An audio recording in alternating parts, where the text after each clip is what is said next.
Advance ruling అంటారు income tax అనమాట. Advance ruling means in return opinion or authoritative decision by the authority empowered to render it with regard to tax consequence of transaction or proposed transaction. వాడు ఏమంటున్నా అంటే ఒక advance ruling మేము ముందుగానే తెలుసుకోవాలంటున్నాం ఏ type of transaction tax consequence అవుతుందో. Either proposed transaction advance ruling వెళ్ళాలంటే వెళ్ళొచ్చు, ఏదైనా వెళ్ళొచ్చు. అదే the key difference between authority for advance ruling and board for advance ruling is nothing but constitution of bar, and bar is would constitute the member of the income tax department. One officer would be at least one chief commissioner and above, chief commissioner and above, and proceedings before an announcement of advance ruling అనేది the board for advance ruling will not be questioned, okay na, and would not be invalid on the ground merely the existence of vacancy and defect in the constitution of board. వీడు ఏమంటున్నా అంటే first of all board for advance ruling అనేది just ఒక type of ఏదైతే transaction నువ్వు enter అవుతున్నావు tax consequence తెలుసుకొని పనికి వస్తుంది, ప్రపోజ్ ట్రాన్సాక్షన్ కూడా తెలుసుకొని పనికి వస్తుంది. దాంట్లో ఎవరెవరు ఉంటారంటే income tax commissioner and above ఉంటారు. అడ్వాన్స్ రూలింగ్ ఎవరెవరు వెళ్ళొచ్చు, యాక్చువల్ అడ్వాన్స్ రూలింగ్ ఎవరెవరు వెళ్ళొచ్చు అంటే నాన్ రెసిడెంట్ కూడా వెళ్ళొచ్చు.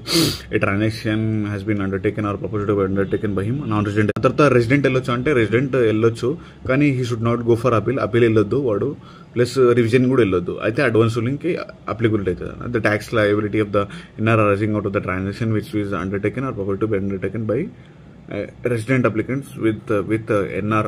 ఇప్పుడు రెసిడెంట్ ఎన్ఆర్తో ట్రాన్సాక్షన్ చేస్తున్నాం, దాన్ని కూడా వెళ్ళొచ్చు.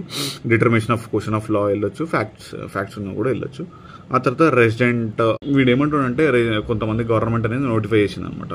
Notified the resident in relation to tax liability arising from the transaction is value more than 100 crores or more in total. అయితే వీళ్ళు కూడా వెళ్ళొచ్చు అనమాట, కానీ వీళ్ళు ఏంటంటే పబ్లిక్ సెక్టర్ అండర్టేకింగ్ అనేది కూడా అడ్వాన్స్ రూలింగ్ వెళ్ళొచ్చు. ఈవెన్ దో ద కేసు అనేది ట్యాక్స్ ట్రిబ్యునల్లో ఇన్కమ్ ట్యాక్స్ ట్రిబ్యునల్లో పెండింగ్ ఉన్నా కూడా వెళ్ళొచ్చు. ఇక్కడ చూస్తే residential class of category persons is notified a issue related to competition of the total income in which the pending before income tax authority or appellate tribunal or determination or a decision shall include the determination or a decision question of law.